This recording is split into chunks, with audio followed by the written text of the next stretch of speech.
memilah kesalahan gitu ya. Bapak bertanya bahwa gimana Yuda pernah nggak sih ngelakuin kesalahan di pekerjaan.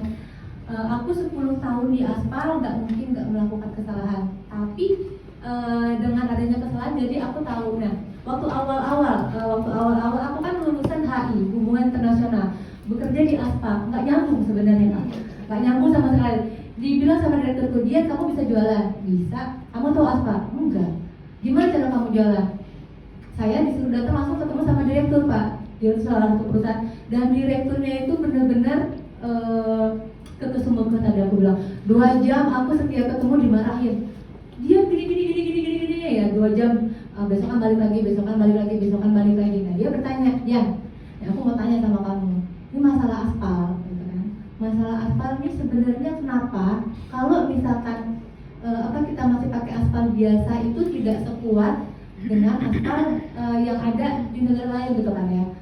Terus aku masih coba enggak ngerti kan, aku karena aku ini bukan anak teknik kan, gimana jawabnya. Aku sempat salah bilang, Pak mungkin karena ini kali Pak SDM kita yang kurang gitu ya, atau mungkin karena spek kita yang kurang. Nah itu langsung dibantah sama dia yang udah jadi direktur berpuluh-puluh tahun berkibar dengan aspal gitu ya. Bukan dia, berarti kamu tuh belum bisa memahami aspal gitu. Aku langsung jujur, memang Pak, saya itu baru lulus itu HI, masuk dunia aspal tuh memang baru, cuma saya mau belajar.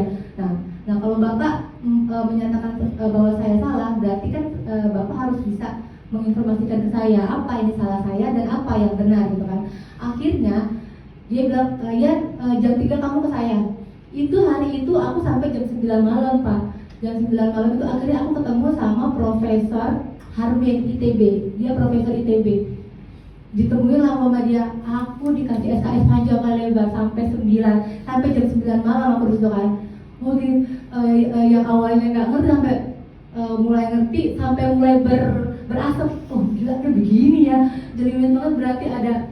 Nah akhirnya karena kesalahan saya itu, direktur perusahaan ini kan membawa Profesor Harmen. Jadi kalau misalkan di bagian jalan, jembatan udara dia adalah ahli. Iya Pak, aku tuh beruntung banget Pak.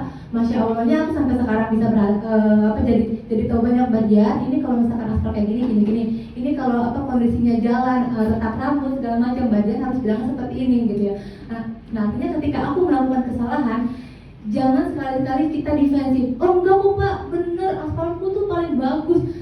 Ya udah tahu aku nggak ada ilmunya ya. Ketika kita nggak ada ilmu, aku usahakan bahwa aku harus jujur. Di perusahaanku pun Pak, aku ketika masuk di ABS ini aku jujur.